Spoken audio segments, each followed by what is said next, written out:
For my lesson plan project, I focused on a website called Storyspheres, which I found out about in February at EdCamp Forsyth. The standards addressed by this, in terms of content, since I am a Spanish teacher, students presented rehearsed material, and students were able to give directions in Spanish as we were on a unit about giving commands informally, which would mean to someone you know. They were building a virtual tour of their high school. They had to pick 5 places around the high school and give directions from one place to the next.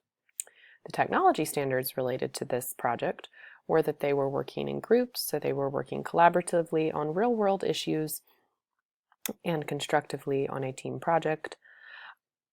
I thought that this helped them a lot with real-life skills. To complete their Storyspheres project, we used 3 tools. The first tool that I showed my students is Google Street View.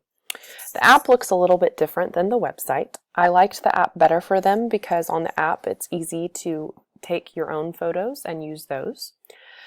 Basically, on the app you can create these cool 360-degree photos like the one that you see here. You press the camera button and a little red dot appears. You follow the dot up, down, sideways in circular motions, and it creates a 360-degree photo just as beautiful as this one. These photos were probably my students' favorite part of the entire project. They thought that they were very cool and had not seen something like them before, especially not something that they had created. Since the end goal was to build a virtual tour, they needed not only the photos, but they also needed to record a script that they had pre-written. When they were ready to record the script, students were required to use either voice memos. Many of my students have iPhones, and this comes standard with iPhones, or if they had deleted that app or didn't have an iPhone, they could also use Audio Boom. Either way, they work pretty similarly. They press a button similar to this on their phone. They record their script in chunks. They need 5 chunks, 1 to match each picture, and then they needed to save them in such a way that they could find them easily later. The final tool that I showed my students is this website called Storyspheres. This was a very interesting experience for them because this website is in beta.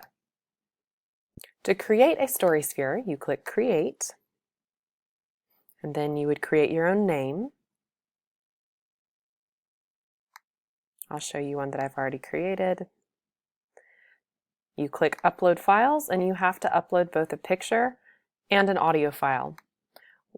Once you have done this process for each spot on what will later be your virtual tour, you have to link them. Linking them might have been the trickiest part for my students. It's counterintuitive. You link from the last stop to the first stop, and then you submit the first. You only share a link from the first stop on your tour. This was a very interesting part of the process that required a lot of troubleshooting. In terms of differentiation, students did get to choose their own groups, and within each group, each student got to choose the role that they felt they were best suited for. For example, there was a photographer whose job it was to take the pictures on Google Street View, a writer, an actor who would record what the writer had written as their script, and if there were 4 people, a director whose job it was to compile everything into Storyspheres. They liked having this ownership over the roles. In terms of communication and collaboration, I stressed that it was very important that they exchange information with their group members and be willing to communicate in a timely fashion. Since these were high schoolers, we did have to address that a little bit more than I had originally anticipated. I also told them that they were welcome to contact me on Remind.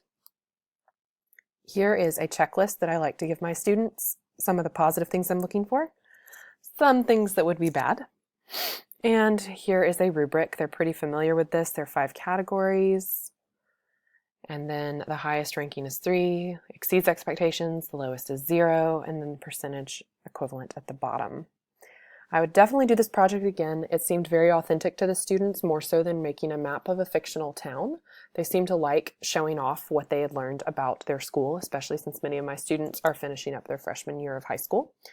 In the future, I would check technology beforehand. For example, when I make sure that every group has a cell phone and a laptop, I would have them make sure that all of the technology will work on the laptop or the cell phone that they are expecting to use for it.